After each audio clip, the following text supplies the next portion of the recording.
모두가 다 돌고 있는 것들이죠. 돌지 않는 건 아무것도 없습니다. 밤과 낮이 돌고 모든 게 다 돌잖아요. 별들 돌고 달도 돌고. 그러니까 우리가 흔히 그런 얘기를 합니다. 그 사람이 무슨 성공을 했다 그러면 그 사람은 역경에도 불구하고 성공을 했다 이렇게 얘기를 하거든요. 근데 불구하고가 아닙니다. 그 사람은 역경, 어려운 난관 덕분에 그렇게 성공을 한 것이다. 왜냐하면 우리가 이 세상을 살다 보면은 정말로 성공을 위해서는 반드시 실패가 필요합니다. 창업 이래 한 번도 어려움을 겪지 않은 그런 대기업이 없고요. 그 누구도 성공을 위해서는 반드시 실패가 필요합니다. 절대라고 하더라도 틀림없는 얘기죠. 우리나라도 이제 어려운 그런 능선을 딛고 이제 새로운 그런 진운이 발돋움할 것이다. 그렇게 믿어봅니다. 우리가 항상 추락해 본 사람들만이 다시 그렇게 뛰어 올라갈 수가 있고 바닥에 떨어져 본 사람들이 더욱 높게 날 수 있죠. 근데 이제 문제는 다 그렇지 않다는 게 이제 우리가 생각해 볼 만한 문제죠. 공도 고무공은 튀어오르는데요. 유리로 만든 공은 뭐라? 떨어지면 깨지잖아요. 떨어지면 박살이 나요. 그러니까 탁월한 인물들은 역경에서 더욱더 그 역경을 강하게 튀어오르는 스프링보드처럼 활용을 하는 거죠. 부처님 말씀에도 미신축고 요시범이라 어리석은 사람들은 그냥 환경의 노예로 살지만 지혜로운 사람들은 환경을 잘 극복하고 이용한다 그러셨거든요.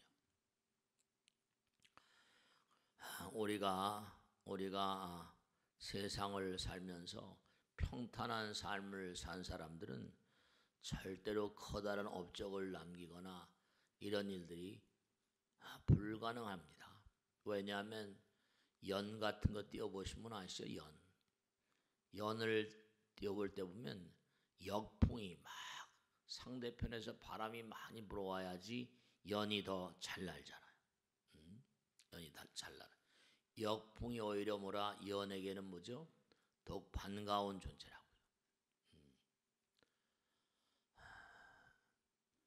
우리나라도 이제 어려움이 많이 이제 지나가고 좋은 날들이 오리라 이렇게 믿어봅니다만 영국이 한때 아주 번성기를 누리던 그때가 있었죠. 지금도 엘리자베트 여왕이지만 지금 2세예요. 과거에는 엘리자베트 1세가 있었거든요. 여자 황제였었어요. 여자 여왕, 엘리자베트 여왕, 여자 여왕이었죠. 근데 여자 여왕이다 보니까 이제 어떻게 하다가 나열인 그런 나열인 애인을 만나게 됐잖아요. 에섹스라고. 근데 여러 가지로 문제를 일으킨 것 같았어요. 참 그러니까 국민들이 신뢰를 했던 거죠. 어떻게 했어요? 여러 가지로 국정에 문제를 일으키니까 도끼로 목을 찍어버렸잖아요. 그러니까 국민들이 그 여왕을 신뢰하고 그래서 뭔가 엘리자베트 왕의 치세가 그래서 형성됐던 거죠.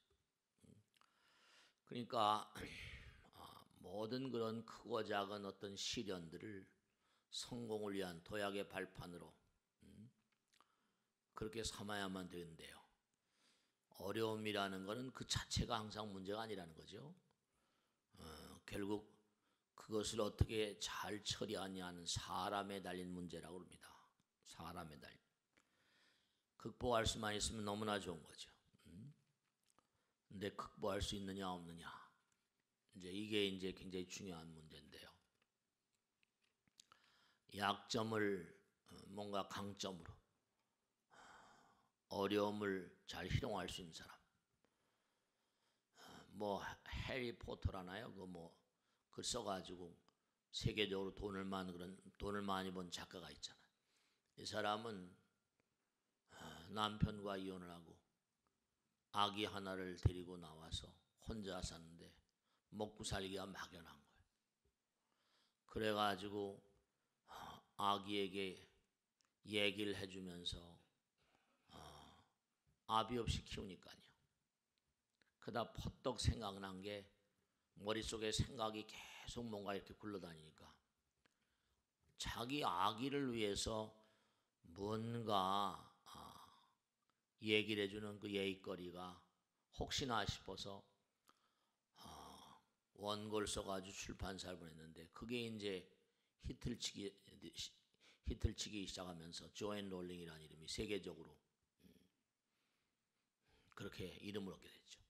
자기는 먹고 살기 위해서 아이에게, 혼자 큰 아이에게 뭔가 엄마로서 동화 같은 얘기를 해주고 싶었다. 우리가 알고 있는 그런 사람들 가운데 전부가 다 탁월한 어떤 성공을 거둔 사람들은요, 그 어려움, 실패, 고통, 아픔, 역경, 이런 것들을 전부 다 잘 그렇게 이용한 사람들이죠. 그걸 전부 다 잘 토대를 삼은 사람들. 그러니까 미운 오리 새끼 쓴 사람이 누구예요? 미운 오리 새끼 누구예요? 안데르센이 성냥팔이 소녀. 그런 걸 왜 안데르센이 썼겠어요? 미운 오리 새끼. 자기 아버지가 알코올 중독자였잖아요. 아버지한테 엄마가 도망가니까 매일 뚫겨 맞았다니까. 학대당하다 가출하고. 그 미운 오리 새끼 같다 자기가. 성냥팔이 소녀. 자기가 성냥을 팔던 날들. 그런 날들을 글을 써가지고 그게 일약 정말로 안데르센, 지금도 어린애들 다 알잖아. 그러니까 어려움들이 항상 사람들을 단련시키고 튀어오르게 만들고 용수철처럼 말이죠. 근데 조건이 있어요. 조건. 뭔가 하여간에 그 사람들, 성공한 사람들 보면 항상 뭔가 자기를 위한 어떤 그런 차원이라기보다 아픔과 쓰라림을 좀 달래기 위해서. 그러니까 인간은 참 묘한 존재라서 끊임없이 극복하기 위해서 태어난 존재거든요. 부처님께서 그러잖아요. 뭔가 시련, 이른바 시련이라는 걸 갖다가 너희들에게 주어진다 하더라도 시련을 절대로 극복하지 못할 시련은 주지 않는다. 뇌 구조 자체가 진화를 위해서 태어났거든요. 뇌 구조. 그러니까 우리가 단세포서부터 다세포로 이렇게 쭉 왔잖아요.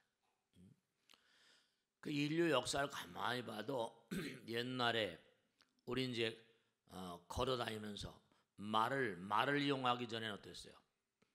우리가 기병대 이런 거 있잖아요. 우리나라는 기마민족이라고 하기도 하는데, 말을 잘 활용하던 그런 나라들, 징기스칸이니 이 말을 잘 이용하니까 어떻게 했어요?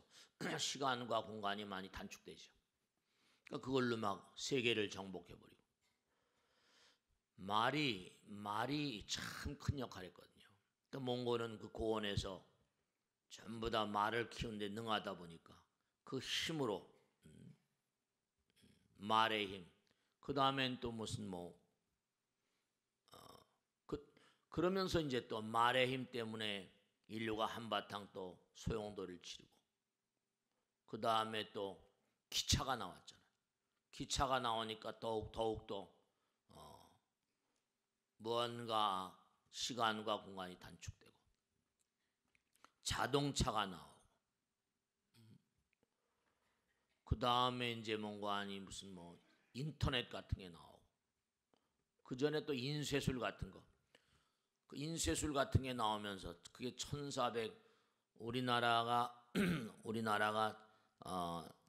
인쇄술이 나온 게 1492년에 콜럼버스가 미국 대륙 발견한 그 다음에 나왔죠. 1493년인가 1500년대 구텐베르크가 인쇄술 금속 활자를 만들어내면서 이른바 종교 개혁의 도화선이 되기도 하고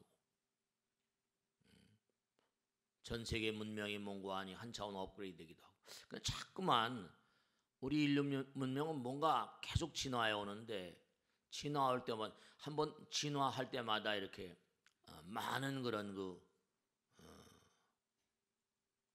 뭔가 변혁이 있었던 거죠. 그러니까 우리가 지금 4차 산업혁명이다. 무슨 제가 지난번 법회 때도 초파일날 법회 때도 그런 말씀했는데 여기 보면 50대, 40대도 모르겠습니다. 50대나 60대는 컴퓨터를 잘 몰라요. 근데 컴퓨터를 귀신같이 다룰 줄 아는 아이들이 10대, 20대, 30대까지. 그걸 밀레니얼 세대라고 그러잖아요. 그죠? 1980년서부터 2000년대 초반까지 태어난 아이들. 그 지난번에 했죠. 로이드 블랭페인, 이 골드만삭스 회장인데 골드만삭스는 세계 최대 은행이잖아요. 임원들 가운데 임원들이 한 몇백 명 된다면 400명, 500명 되는데 그 중에 전부 다 인터넷 수초자, 은행 가면 전부 다 인터넷으로 하잖아요. 그러니까 30대 임원들이 20%가량 된대요.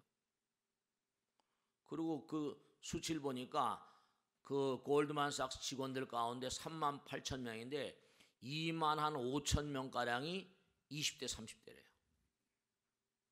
그러니 이건 은행 자체 운영하는 사람들이 젊은 친구들이니까 임원들이 압도적인 수가 말이죠. 그러니까 우리가 이제 젊은 세대의 어떤 그런 기민함, 나이 드는 사람들 이제 경륜 같은 걸 얘기할 수 있는데 이 친구들은 기술을 알고 트렌드를 알고 새로운 트렌드를 아는 청년들이고 그러면 실리콘밸리니 해가지고 돈을 잡은 친구들이 많잖아요. 골드만삭스의 그 회계 책임자도 뭐냐면 그 실리콘밸리 차베스라고 유명한 인물입니다. 마틴 차베스라고 CFO로 갔는데 골드만삭스의 모든 체제를 전부 다 디지털로 바꾸는 친구. 연봉도 어마어마하게 바꾸는. 그러니까 뭔가 인류가 자꾸만 나아가는 흐름 같은 걸 보면 계속 부단히 시련을 뚫고 나가잖아요. 어려움에 굴하지 않고 이겨나온 그런 나라들, 어려움을 굴하지 않고 이겨나온 민족들. 우리나라도 사실은 우리나라 사람들이 머리가 좋다는 거 아니에요. 시진핑이가 한국은 우리나라 속국이었다고 얘기를 하긴 하지만은 어쨌거나 간에 분명한 사실은 반만년 역사를 우리가 얘기하고 있잖아요. 그러니까 그 대표적인 민족이 유대인들 얘기를 많이 하잖아요. 유대인들. 치열하게 나라 없이 수천 년을 한 2000년 이상을 낭인으로 살다가 지금은 나라가 있어 하지만 저렇게 세계를 주무르고 살고 있잖아요. 하여간에 무슨 탁월한 그런 IT 업계 업적을 남긴 인간들은 거의가 다 유대인들이라고 그러잖아요. 그들의 교육 양식 같은 것들은 독특하다고 그래서 좀 유대식 교육을 굉장히 그렇게 많이 알아준다니까요. 그리고 또 그 바미츠바 이거 참 우리가 하나 생각할 게 있는데 바미츠바가 뭔가 하니 성인식이란 말인데요. 유대인들의 성인식. 바미츠바가 뭐냐면 우리는 아이들이 대학을 가면 전부 다 등록금 같은 걸 엄마 아버지가 여유가 없으면 은행에서 융자를 받아서 졸업할 때 되면 어떻게 돼요? 그 융자금 졸업하고 나서 취직하면 융자금 갚아야 되잖아요. 근데 유대인 아이들은 12살, 13살 되면 우리 나이로 13살이에요. 12살이 되면 성인식을 베풀어줍니다. 성인식. 바미츠바라고 해요. 성인식을 베풀면 그 아이의 가족 일가 권속들 전부 다 아는 사람들 다 초대합니다. 그럼 그때 뭐냐면 전부 다 그 아이의 성인식, 그 전통이니까 성인식 이제 성인이 됐다고 그래서 $500, $1000, 몇백 달러, 몇십 달러 전부 다 그걸 모으게 되면 그게 곧 많다는데요. 마미츠바를 한 번씩 하고 나면 그러면 그게 뭐 보통 뭐 $15,000, $20,000 뭐 그렇게 된답니다. 많은 데는 또 더 많겠죠.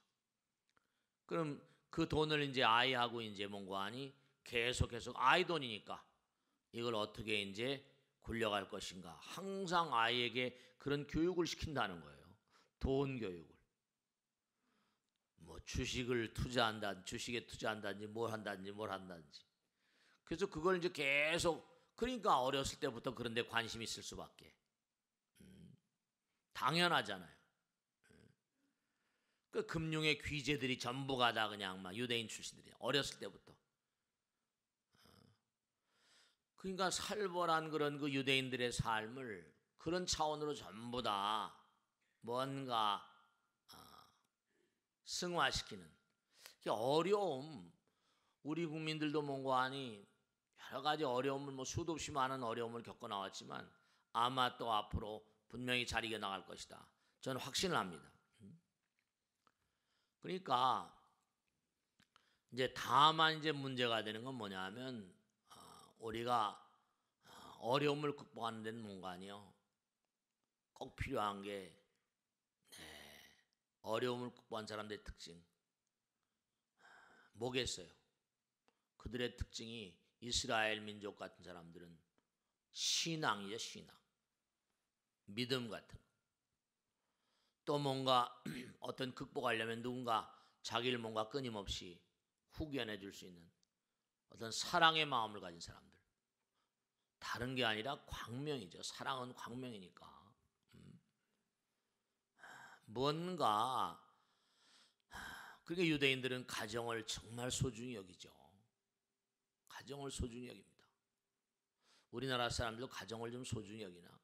그러니까 안데르센도 마찬가지고 조안 롤링도 마찬가지고 자기 딸에게 얘기해 주려고 하던 그런 소재들을 묶어가지고 책을 내가지고 그렇게 세계적으로 돈을 많이 벌었죠. 안데르센도 뭔가하니 자기 커나온 날들을 자기 위안이죠. 자기 커나온 날들을 위안하기 위해서 자기 사랑의 마음이랄까 자기 몸과 마음 가운데 빛을 선물하는 그러니까 자기 사랑하는 마음이 있어야지 세상을 사랑하죠.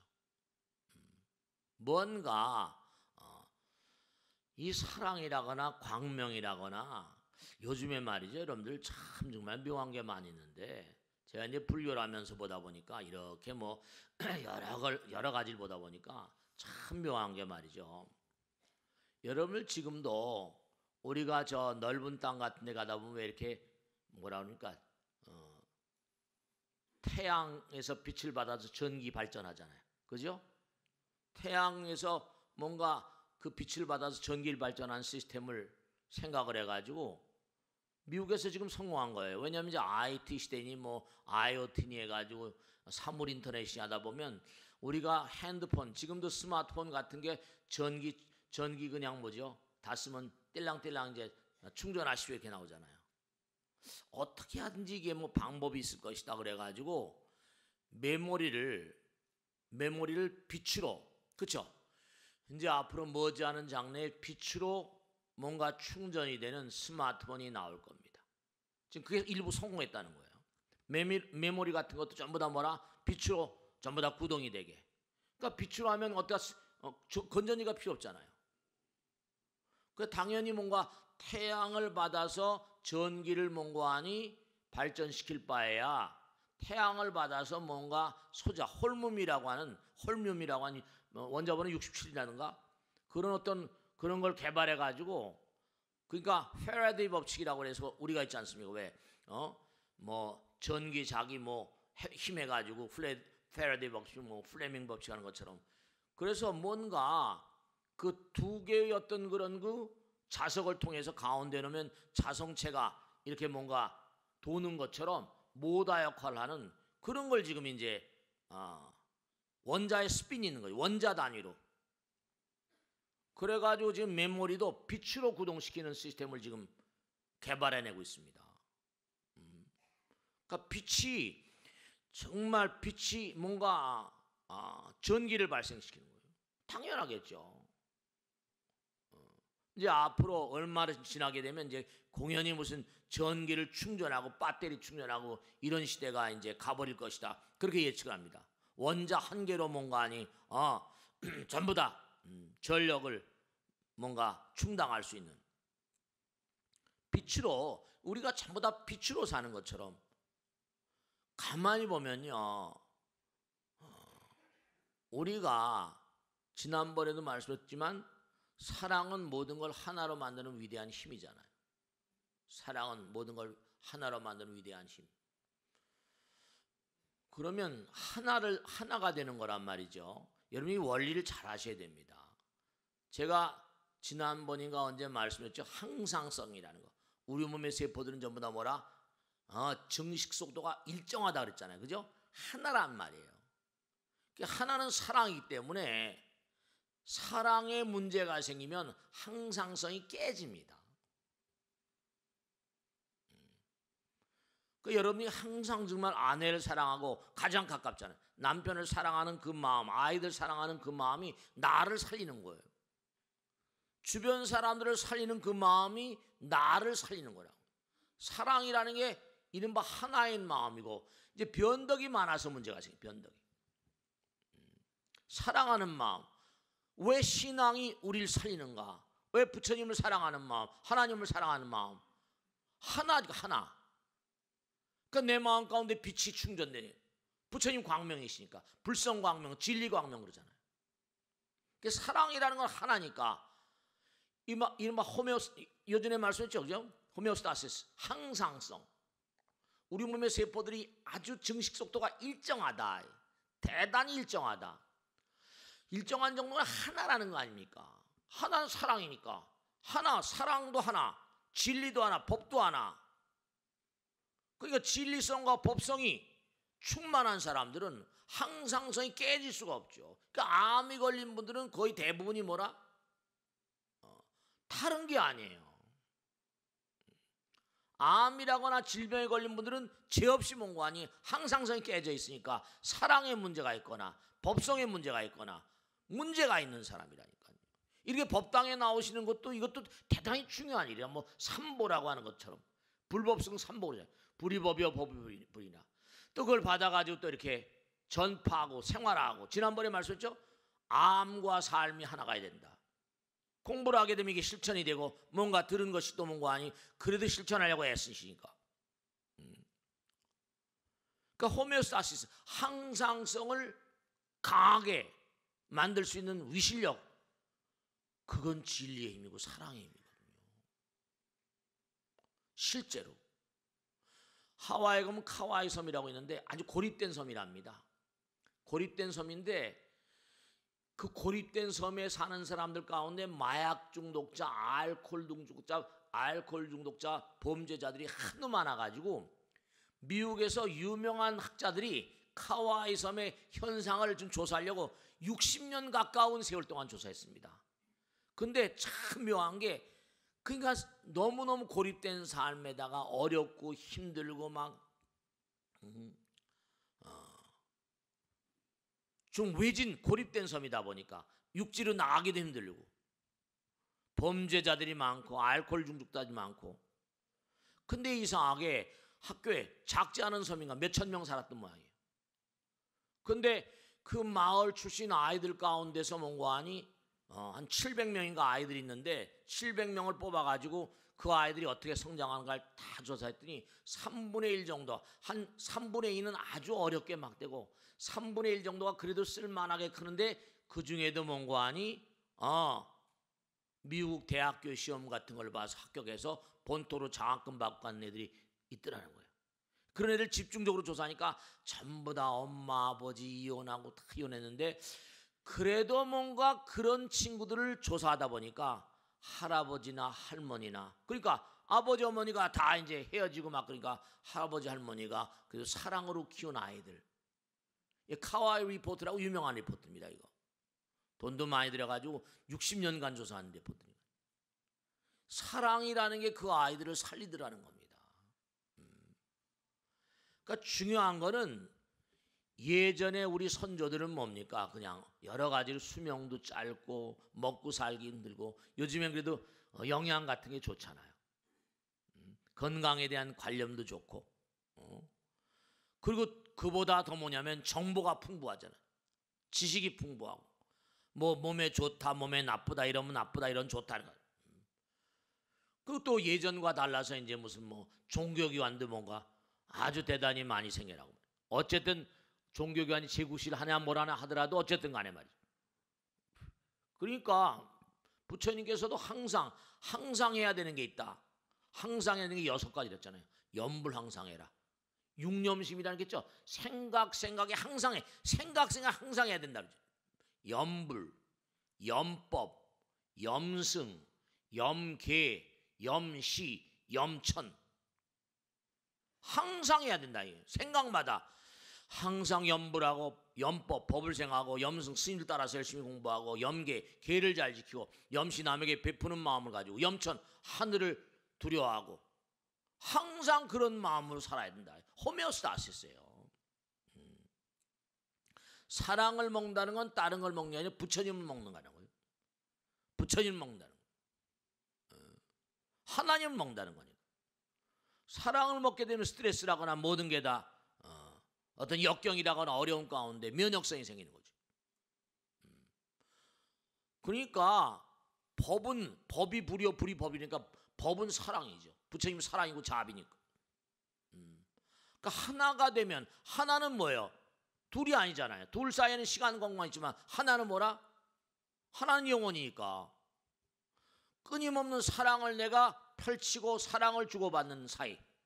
그러니까 부부가 100년 해로 그러죠. 실제로 제 친구의 아버님이 104시고 어머님이 99입니다. 그런 우리 친구 아버님 어머니 계세요. 정말 두 분이 그렇게 존경하세요. 그분들은 뭐냐면 전쟁 104시니까 언제 태어나셨습니까? 이 1910년대 태어나셨잖아. 그러니까 그지? 1910년대 태어나셨으니까 산전수공령을 공전을 다 겪은 거예요. 그러니까 뭐냐면 일제치하를 다 겪었죠. 해방을 겪었죠. 6.25 사변 겪었죠. 뭐 4.19, 5.16 다 겪은 거죠. 근데 그렇게 그냥 항상 존대해요. 그 어머님한테도 꼭 존댓말 쓰시고요. 어머니도 뭐 그 아버님 모시는 거 극진하고 말이죠. 아유, 절에서 백수하시는구나 부부가. 아 정말. 그러니까 제가 자꾸만 부처님 말씀을 이렇게 나누면서 그런 분들을 뵈니까 친구들 아버님 가운데 그런 분이 있으니까 좋은 그런 증거가 되잖아. 여러분 아까도 사랑, 빛 이런 거 얘기했지만요. 우리 몸이 여러분 70% 80%가 물인 이유를 한번 생각해 본 적 있습니까? 물은 뭐예요? 물의 특성. 도가에도 그런 얘기 나오지만 물의 특성은 뭐예요? 물은 뭐죠? 모든 걸 다 하나로 묶잖아요. 우리 몸이 물인 이유가 있습니다. 7, 80년 견디잖아요. 100년도 견디니까 뭐 120 몇 살까지 사는 사람도 있으니까. 상선약수란 말 들어보셨죠? 정말로 최고의 선행을 하는 물 같은 것. 정말로 말이죠. 물은 모든 걸 다 포용하고 물은 모든 걸 다 관용하고 물은 항상 아래로 흐르잖아요. 겸손하고 물은 항상 뭐죠? 모든 사람의 목마름을 달래주고 정말 물은 뭐죠? 모든 사람의 갈증을 달래주잖아요. 물이 없는 세상 상상할 수나 있습니까? 물은 정말로 모든 걸 씻어주잖아요. 물은 청정하게 하고 깨끗함의 표상이기도 하고 물은 또 뭐라 때를 알아요. 얼 때가 있고 녹을 때가 있고 다 알잖아요. 이 세상에서 가장 선한 것이 그리고 최상에서는 바로 물이라고 하는데 우리 몸에 물이 7, 80% 있잖아요. 이것도 다 부처님 하나님이 우리를 살려주려고 물이라는 게 대단히 뭔가 아니 특이한 물질이거든요. 이게 물은 항상 아래로 흐르잖아요. 그러니까 흘러서 넓은 데로 가죠. 바다로 가고 말이죠. 물은 겸손을 알고 화학과 관용을 뜻하고 말이죠. 정말로 물은 자기들이 앞서려고 무슨 다투지도 않고 말습니다. 무한한 신뢰, 깨끗함, 놀라운 능력 있죠. 그러니까 우리 몸이 가지고 있는 그 70%, 80% 물이라는 게 두뇌는 80%니까. 그러니까 학자들이 물에 대해서 연구를 많이 하는데요. 여러분 정말로 우리가 그런 얘기 많이 하잖아요. 무슨 유산소 운동이니 근육 운동 이런 얘기 많이 하잖아요. 그 예를 들어서 무슨 비만을 극복하려면 유산소 운동이라 근육 운동을 이 근육 운동이 또 굉장히 중요하다는 거예요. 근데 근육 운동이 왜 중요한가 하면 여러분이 교육에도 이른바 말하면 뭐냐면 교육에도 두 가지 패턴 있잖아요. 하나는 뭐냐면 이렇게 부처님 말씀을 듣잖아요. 들으면 이제 듣는 교육을 제가 이제 뭐라고 표현하니 explicit하다. 명시적이고 분명하잖아요. 들었으니까. 근데 들은 다음에 뭐죠? 그것을 몸과 마음에 익혀야 된다니까요. 익히려면 그게 몸에 배야 된단 말이에요. 그건 implicit, 이른바 말하면 묵시적인, 명시적인 교육과 묵시적인 교육이 있다니까요. 몸에 완전히 배려면 없죠? 그러니까 공자님 같은 그런 위대한 인물, 탁월한 인물들은 학이 시습지 뭐라 부력여러하여 배우면서 때를 맞춰 항상 뭐라 익혀라. 맨 앞에 있는 학자를 빼고 맨 뒤에 있는 십자를 띄어서 붙여놓은 게 뭐라 학습이에요. 이른바 알물 몽관이 내 것으로 만들려면 명시적인 걸 뭐라 묵시적인 걸 만들려면 내 몸에 익히려면 어떻게 돼요? 계속 몽관이 끊임없이 반복을 해줘야 되잖아요. 알통을 만들려도 뭐죠? 알통을 만들어내려면 그만큼 몽관이 에너지 소모가 크니까 비만이 안 온다는 거예요. 나이가 들면 들수록 뭐 근육을 붙여놔야 된다고 그런 얘기 많이 하잖아요. 그거 다 맞는 얘기거든요. 하도 미국 같은 나라는요 골프가 성행을 하다 보니까 골프를 가지고 연구한 학자들이 그렇게 많습니다. 근데 재미난 게 있어요.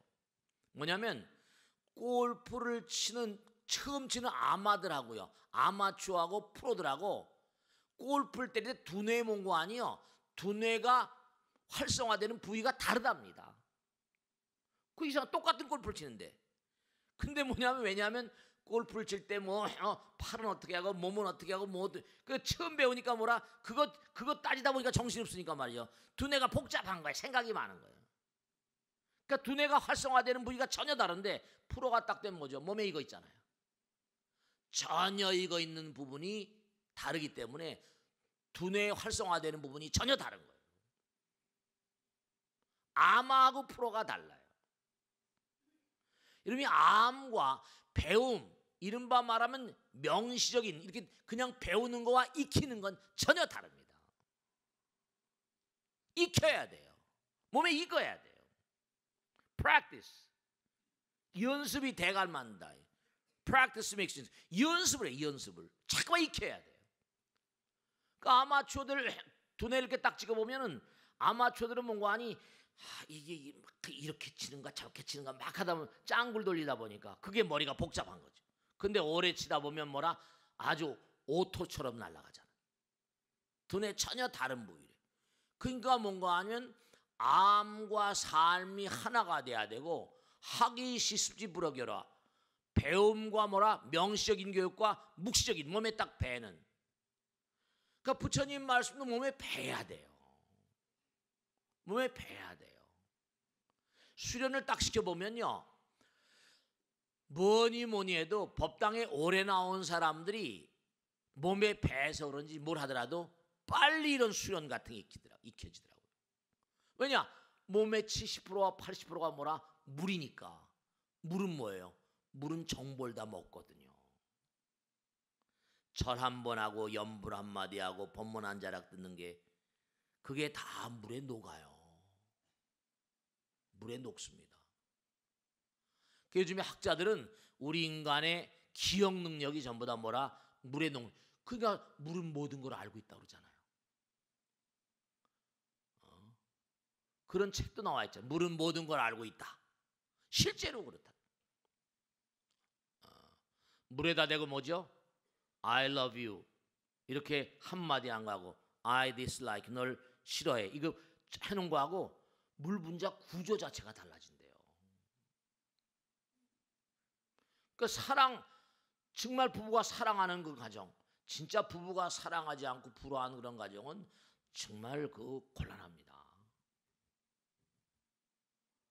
오래 살 수 없어요. 치매를 연구한 학자들이 치매를 쭉 연구하다 보니까 대체로 불화한 집안에 사람들이 치매가 잔오르더라는 그런 통계도 나와 있습니다. 호메오스타스가 안 되는 거죠.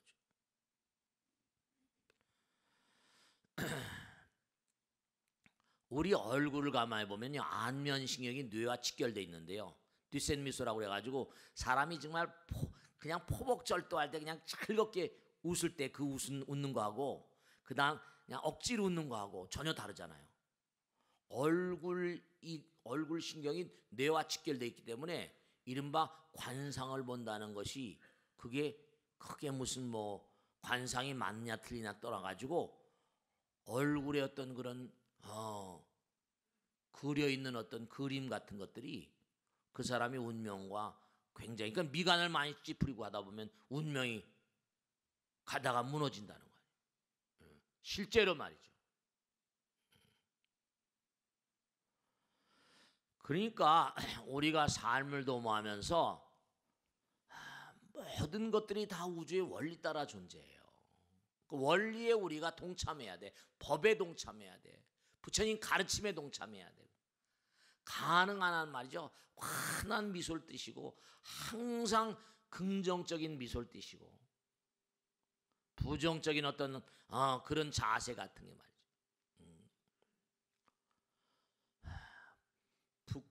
북극과 남극을 연구한 학자들이 많은데요. 참 묘한 게 많아요. 이른바 북극 우리나라도 뭡니까? 이제 철새들이 저기 북극에서 날라오잖아. 뭐 알래스카 이런 데서 막 날라오잖아.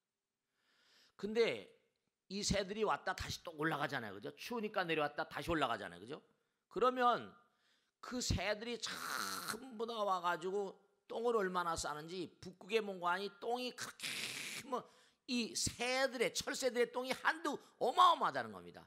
그 철새들 똥 때문에 문제가 아닌가 싶었는데 학자들이 요즘에 연구하다 보니까 이게 철새들이 와서 그 뭡니까? 배설물을 배설하는데 거기서 암모니아가 나오잖아요. 그 암모니아가 나오는 게 이른바 말하면 올라가 가지고 미세한 구름을 만들어 가지고 이른바 태양열을 차단하고 이산화탄소보다 이른바 요즘에 뭐예요? 이산화탄소가 자꾸만 뭔가 이거 올라간다고 많이 그러잖아요. 재밌는 게 한데 뭐냐면 인류가 배출하는 이산화탄소로 인한 온난화는 1제곱미터당 1.6와트 정도 되는데 열 에너지의 증가에 비할 때 새똥으로 인한 냉각 효과 이른바 말하면 지금 계속 지가 뜨거워지고 있다는 거 아니에요. 근데 새똥으로 인해서 오히려 뭔가 하니 그 냉각 효과가 0.6와트 정도로 새똥으로 해서 암모니아가 가져온 어떤 그런 영향력이 있어가지고 그게 암모니아 구름으로 인해 가지고 오히려 냉각 효과가 더 크다. 그런 얘기가 나오고 있다니까요. 그러니까 모든 게 전부가 다 자연들은 나름대로 역할을 다 하고 산다니까요. 그게 자연은 말이죠. 남을 행복하게 해야지만 내가 행복하다는 걸 알아요. 남을 죽이면서 내가 살 수 있다? 자연은 안 그런다니까요. 아까 상선약수 물처럼 말이죠. 흘러서 타인을 불행하게 하면 결단코 뭐라 반드시 내가 불행해진다. 여러분 이건 우리 불교에서 한 얘기인데요. 이게 자연의 어떤 생태학을 연구한 학자들 전부 다 논문 가운데도 정말 이런 얘기들이 비일비재하게 나옵니다.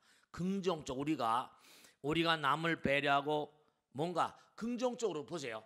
부처님 말씀을 공부하고 이제 중요한 게 있는데요. 부처님 말씀을 공부하고 부처님 말씀을 듣고 이렇게 사는 사람과 부처님 말씀을 듣지 않고 그냥 뭐 무질서하게 산 사람하고 어떤 차이가 있을 것 같아요?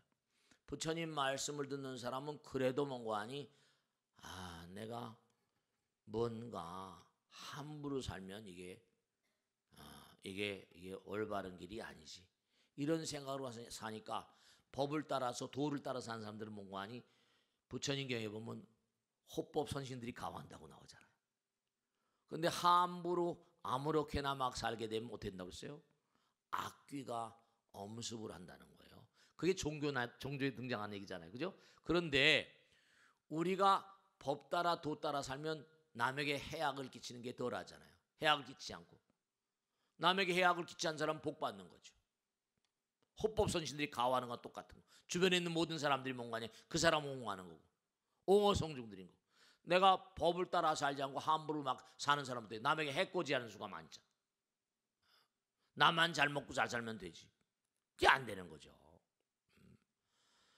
그러니까 항상 우리가 남을 잘 되게 하지. 모든 게 다 마찬가지야. 아까도 메모리가 구동되는데 사실 그 스마트폰 같은 거 쓰는데도 말이죠. 그때마다 배터리 충전해야 되는 것도 귀찮잖아요. 그죠? 근데 전기로 뭔가 열판을 해가지고 태양열을 받아가지고 전기를 뭔가 할 수 있는 바야 뭔가 스마트폰도 그런 게 가능하지 않냐. 연구에서 지금 그 연구가 지금 실용화 단계에 간다니까.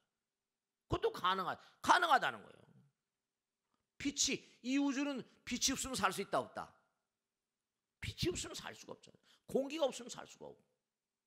이미 살게 다 만들어 주셨잖아. 물이 없으면 살 수가 없고, 빛이 없으면 살 수가 없고, 물이 없으면 살 수가 없고, 공기가 없으면 살 수가 없는데 중요한 건 뭐냐면 빛은 만생명을 살리는데 이제 앞으로 컴퓨터도 전부 다 빛으로 구동하게 되고,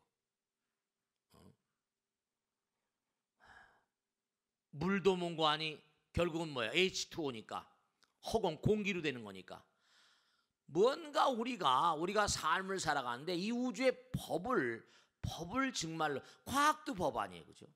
그러니까 제가 가끔가다 법을 할 때 과학은 뭐 제대로 잘 모르지만 그 뭔가 논문 나오는 거 좀 이렇게 읽어보고 그러면 확실히 부처님 말씀이 이게 다 맞구나. 정말로 진짜로 현명한 사람들은요 불행을 당하기 전에 남을 돕는 사람들입니다. 진짜로 현명한 사람들. 정말로 남을 행복하게 해줘야지만 스스로가 행복해진다. 이건 당연한 거 아니에요. 나의 자기를 사랑하는 사람은 남을 사랑하지 않고 내가 잘 살 수 있어요? 되지 않는 거예요. 우리 두뇌도 그렇게 프로그램되어 있다니까요. 우리 두뇌도 뇌도 뭔가 하니 공동체 행복에 뭔가 봉사하도록 우리의 뇌가 그렇게 프로그램되어 있다는 거예요. 요즘에 계속 프로그램들 연구를 뇌를 연구하잖아요. 그러니까 결국은 아까도 항상성이란 말씀이 항상성이 뭐예요? 사랑이란 말이에요. 하나란 말이에요.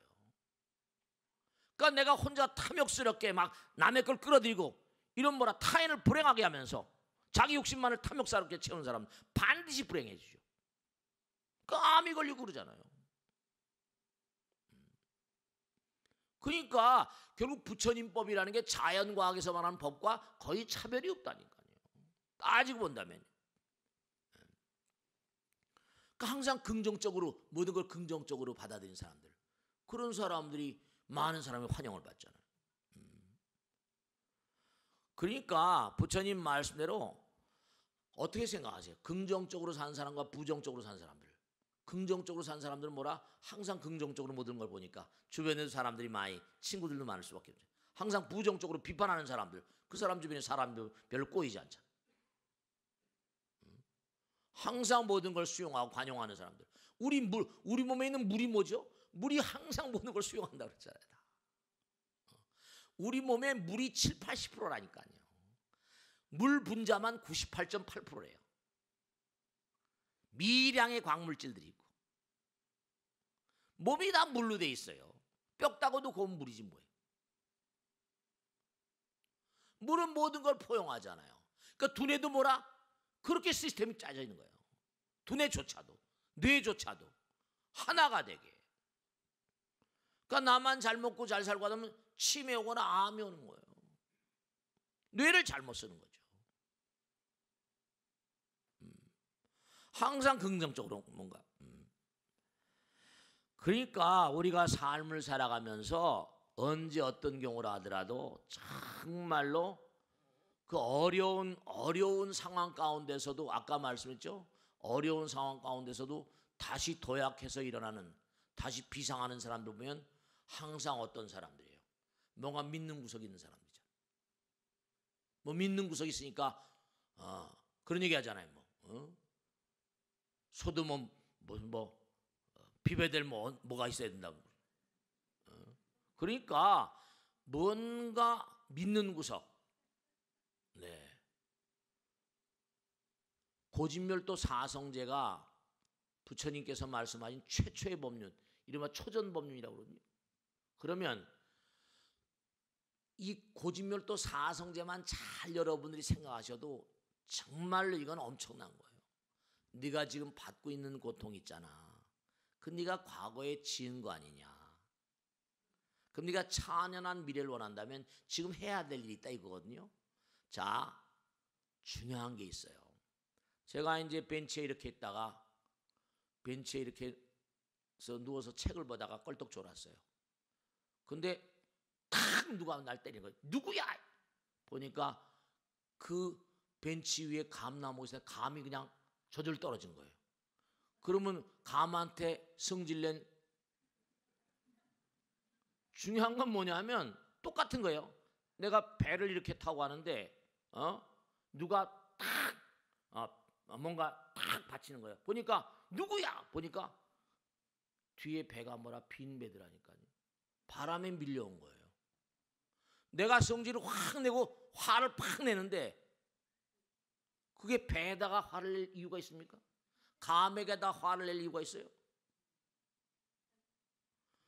중요한 건 뭐냐면요, 우리가 화를 낼 때는 고진멸도 사성제 보세요. 네가 고통스러운 건 과거에 있는 어떻게 해석하느냐. 누가 나에게 모나게 되올 때 내가 과거에 저 친구한테 뭔가 미흡한 점이 있었나 보다. 아내가 뭐라고 막 말이죠. 아내가 나에게 뭐라고 막 그러면 말이죠. 똑같이 내가 아내에게 뭐라고 소리 지르면 이건 안 되는 거지. 내가 아내에게 요즘에 미흡하게 했나 보다. 요즘에 아내에게 뭔가 내가 좀 소홀했나 보지. 이래버리면 화날 리 없잖아. 화가 나면요, 우리 몸에 암물질이 생겨요. 몸 안에 발암물질, 아드레날린이 확 쏟아져 나온다니까요. 좋은 물질이 금방 암 성분으로 바뀌어버려요. 아니 내가 배를 타고 있는데 뒤에 누가 쾅 박았는데 그게 바람 탓이지 배 탓이, 거기 사람도 안 타고 있는데 성질내는 내가 잘못인 거죠. 잠을 자다 감이 떨어지는데 그게 무슨 감 탓이에요? 뭐예요? 감을 탓하겠어요? 성질내는 그 사람의 마음자리 가운데서, 그러니까 우리가 화를 내는 모든 것들이 그런 양상이라니까요. 이 화를 낼 때 고진멸도 사성제만 한 번씩만 생각해 보더라도 여러분의 삶은 훨씬 더 유쾌해집니다. 에이, 내가 공연히 화냈구나. 화낼 일이 아닌데. 누가 나에게 모나게 되올 때 거기서 뭔가 아니 나의 과거에 대한 반성을 하는 거예요. 뭔가 항상 긍정적으로 받아들이는, 고진멸도 사성제는 매사에 긍정적이 되란 말입니다. 매사에 네가 고통스럽냐? 진대로 받는 건데 왜 성질내냐 이거예요. 성질내지 마 이거예요. 사성제가 바로 우리에게 최초의 법륜일 수밖에 없는 게, 우린 매양 모든 일을 갖다가 삶을 도모하다 보면 항상 성질낼 일이 가득하거든요. 조금만 하다, 왜냐 우리가 불안전하니까 아내 남편 이웃 누구에게 계속 성질내거든요. 짜증 부리고 스트레스 받고. 그러지 마세요. 그럼 결국은 자기 수명을 감하고 몸에 호메오스타시, 화내는 것만큼 나쁜 마음이 또 어디 있습니까? 탐진치. 사성제만 잘 활용을 하더라도 우리의 삶은 정말로 유쾌해질 수 있어요. 누가 나에게 째려본다고 하더라도 너 왜 째려봐 이러지 말고, 내가 뭔가 저 친구한테 뭘 잘못했나 이렇게 해석하는 방법상 꿈보다 해몽이 더 중요하다고 그러잖아요. 그러니까 우리가 언제 어떤 것인 간에, 그러니까 금강경의 태제는 뭡니까? 금강경의 태제는 뭐죠? 응원아준 항복기심. 항복기심이라는 거예요. 그 마음을 항복받아라. 그 마음이 바로 뭐예요? 번뇌망상심이거든요. 그 마음 가운데 번뇌망상심은 항상 뭐예요?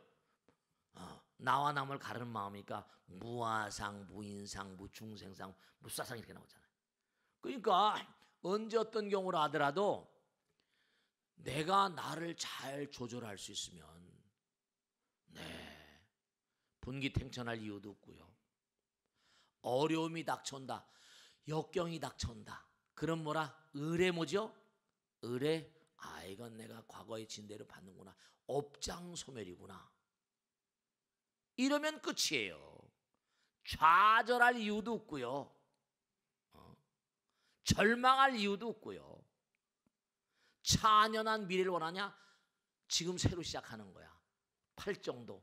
그러니까 부처님 경전에 나오고 우리가 흔히 하는 말 있죠. 언제 시작하더라도 늦는 법은 있다 없다.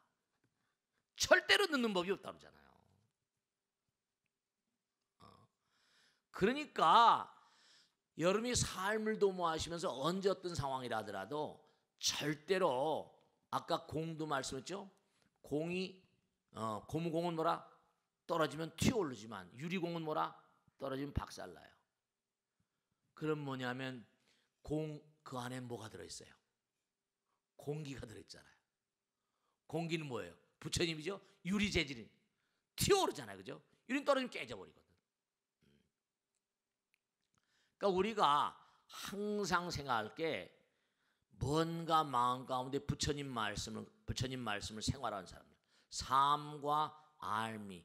그러니까 아까 명시적인 공부가 묵시적인 공부가 되도록 자꾸만 몸에 새겨야 돼요. 자꾸만 새겨야 돼요. 그래서 항상 언제 어떤 경우라도 보세요.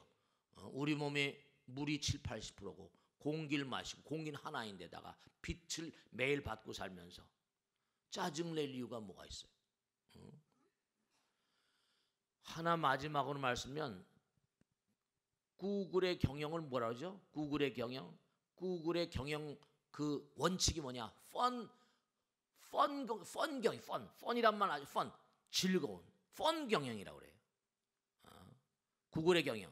이른바 말하면, 그러니까 구글 회사에 가본 사람들은 그 회사 자체가 완전히 뭐죠? 무슨 유람장에 온 것 같은, 놀이터에 온 것 같다는 거예요. 그러니까 그 사람은 즐겁지 않으면 창의적인 아이디어가 절대로 나오지 않는다. 긍정적이 되지 않으면 창의적인 아이디어가 절대로 나오지 않는다.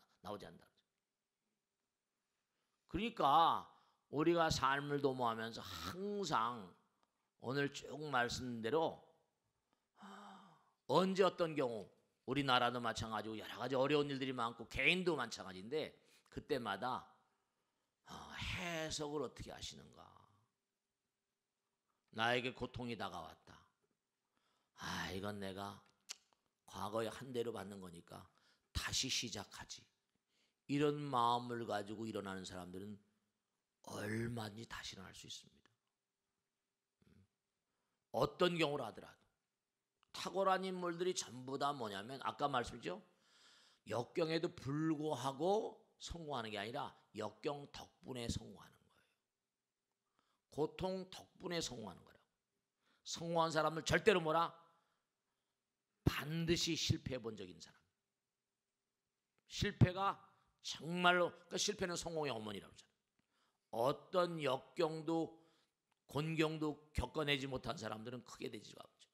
그러니까 우리 국민들도 지금 새롭게 이제 뭔가 새 시대가 열린 이 판에서 정말 요즘에도 계속 좋은 얘기 많이 하죠. 화합을 해야 된다, 하나가 된다. 근데 서로 화합하는 게 뭐예요? 사랑하는 거예요.